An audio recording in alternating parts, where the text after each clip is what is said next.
Hello Leo, it is time for your mid-October update. We're going to start off with an oracle card and see what it is that you need to know about the second half of the month, or what message we have for you. Put these over here. You have Dark Night of the Soul, Transformation, Awakening, Tower. So this may indicate that there's going to be a significant event that happens in the second half of October that causes you or forces you to examine yourself more, to look in the mirror and find out why you're triggered, why you reacted the way you did, what is the source of that darkness that you have, and how can you tame that? How can you use it to your advantage instead of to your detriment? The dark night of the soul it's more about awakening and enlightenment than anything else, but it is enlightenment as it pertains to yourself. And what makes you tick? And how did you get to this point? And what can you do, or what can you change within yourself so that you can leverage it for the positive instead of being more reactive and having outbursts or saying hurtful or doing hurtful things? It forces you to shed light on your inner being. So that feels like something is going to happen that's going to trigger and cause you to do that self work, that investigative work within yourself. All right, let's see what your tarot cards have.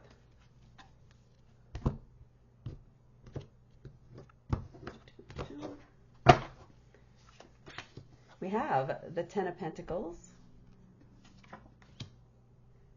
the Ten of Cups, the Page of Swords, the Queen of Pentacles, and the Two of Wands. Your cards actually look like everything is going very, very well right now. And maybe that's what the trigger is for you.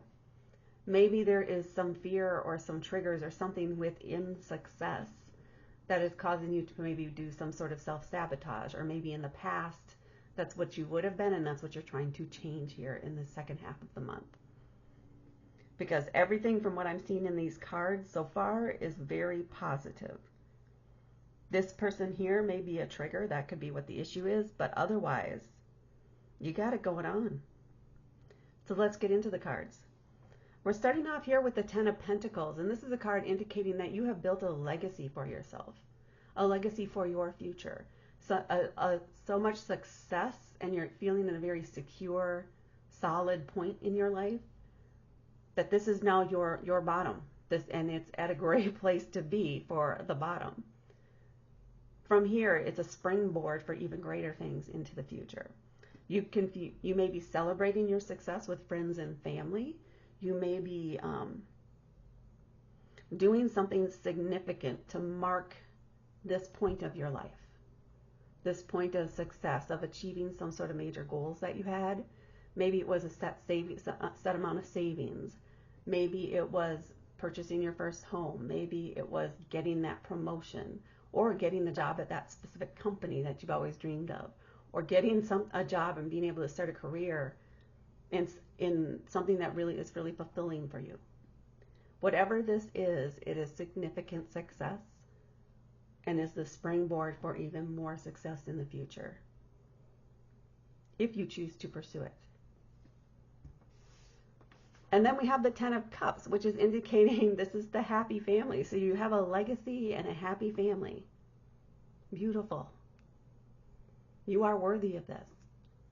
This may be where some of your maybe past habits of fears of having that success, or maybe you have a fear of losing it. And that could be something you need to look into within yourself. But the Ten of Cups is indicating you're in a very supportive, loving relationship. Family unit, whatever that means to you. There is respect. And I think I've already mentioned support, but whatever you choose to do from this point on, you are supported. Maybe you decide to retire early. Maybe you decide to switch careers, but knowing that you have a very solid set of skills that will transfer wherever it is you choose to go. They will be there to support and help you through that transition. You don't have to worry about being left out in the cold or feeling alone or having people criticize your choices, because they respect your choices. They are yours, and this is your life. They're not going to try to live it for you or force you to live theirs.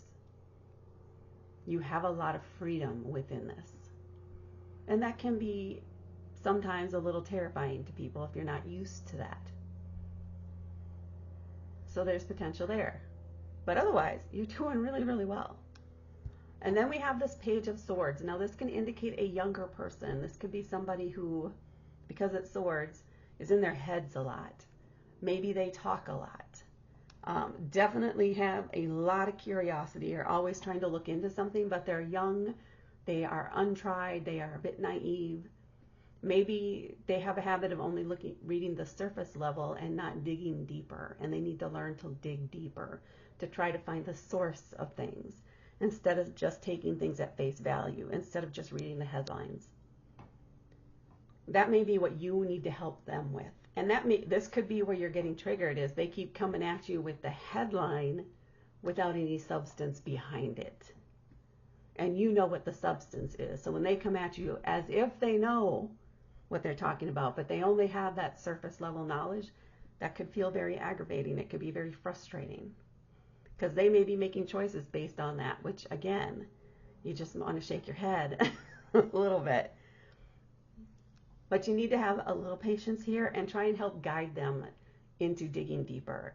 Advise them on where to look, how to do the research, to read the full article and then go read a couple other articles, maybe with opposing viewpoints, to try to get the full picture of something.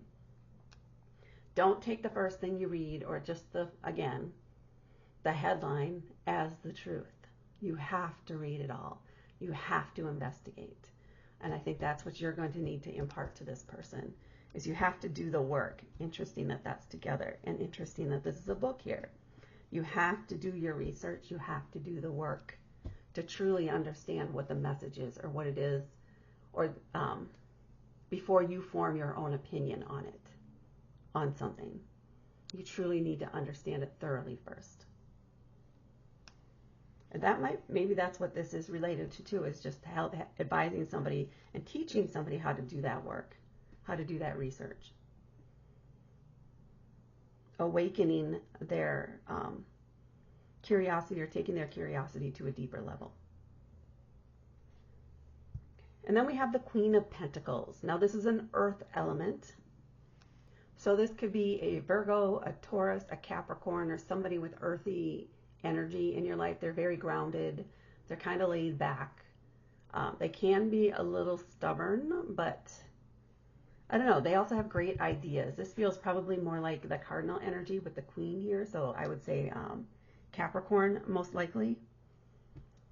This person has feminine energy. They're still very much an expert in their field and what they do. They're very confident in how they approach life and how they solve problems, in what it is that they want to do.